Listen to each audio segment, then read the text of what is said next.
Salut à tous, c'est l'idée, on est là ensemble pour répondre à cette question, pourquoi Zack Snyder est un génie? Et pour ce faire, on va plonger de la surface vers les profondeurs, du visible et du conscient jusqu'à l'invisible et l'inconscient. On va faire ce que Warner n'a pas fait, prendre son temps. D'ailleurs, je vous invite dès maintenant à regarder la vidéo précédente sur l'histoire des films. Cette troisième partie aura pour thème la symbolique, donc faites chauffer vos neurones, on va commencer.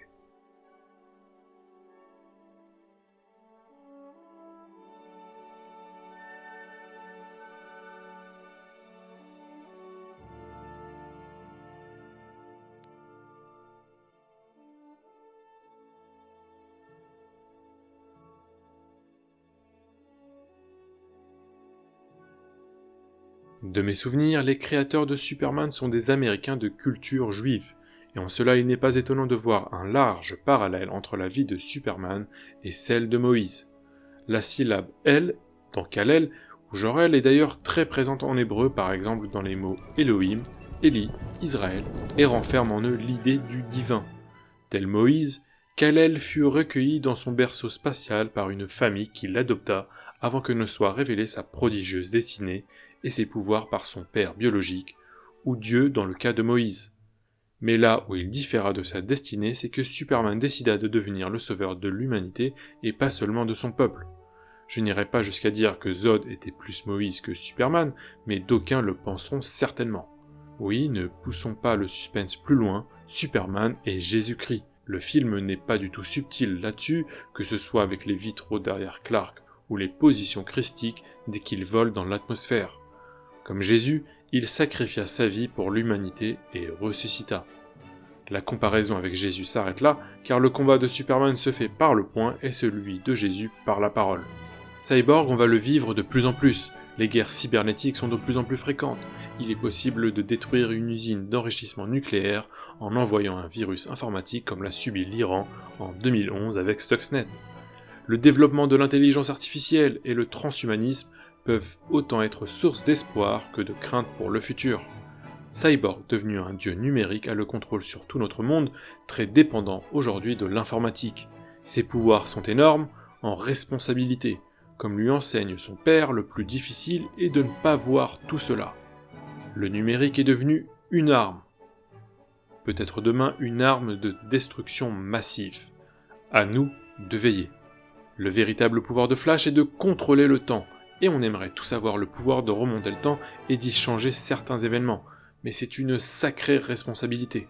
Peut-être que Flash est le signe qu'il faut accepter le temps qui passe, et qu'il est préférable de construire son propre futur. N'allons pas par 4 chemins, la réponse est oui. Darkseid n'a aucune barrière morale, il a une grande armée, les technologies, la logistique, les généraux, la stratégie, et une arme de contrôle massif, l'équation d'antivie. Ou plutôt, il l'aura bientôt. Et nous ne parlons même pas de sa puissance physique astronomique et de ses rayons oméga qui suivent leur cible jusqu'à les frapper mortellement. Contrairement à Superman, il n'a pas de kryptonite connu et seul un excès de confiance en soi pourrait lui être fatal comme cela l'a pu être pour un certain empereur français. Zod aurait dû être le héros de son peuple, celui qu'il avait sauvé de l'extinction. Mais la tragédie de Zod ne fut pas qu'il ne réussit pas, mais bien qu'il n'avait aucun libre arbitre. Zod n'était qu'un outil créé par Krypton. Son humanité pouvait parfois ressortir face à Jor-El ou face à la vision de Krypton détruite. Lex transformera encore plus son corps en outil, voire en arme de destruction massive, ce qui donnera l'abomination qu'est Doomsday. Il était plus facile pour Zod de détruire l'espèce humaine que d'apprendre à s'intégrer à elle, et en cela, c'est assez triste. Batman sait qu'il est dans l'extrême limite, il n'a qu'une crainte de devenir exactement ce qu'il combat, symbolisé par le rêve où un démon sort du tombeau de sa mère. Ici, plus de code moral contre les criminels, il tue, utilise des armes, les fracasse en deux, et surtout, les marque au fer rouge tel un tueur en série. Marquage au fer rouge qui provoquera la mort d'un des détenus, certes organisé par Lex, mais qui pourrait totalement arriver sans l'intervention de Luthor. L'opposition avec Superman est évidente. L'ange blanc de Metropolis contre le chevalier noir de Gotham, le jour contre la nuit, la rigueur morale contre la justice enragée. Seul Alfred a su le canaliser, et sans lui, vu leur complicité et leur proximité, Batman aurait totalement succombé. Un dieu, un lieutenant qui se rebelle, et contrairement à Lucifer, Steppenwolf admettra ses erreurs et voudra se racheter auprès de son maître.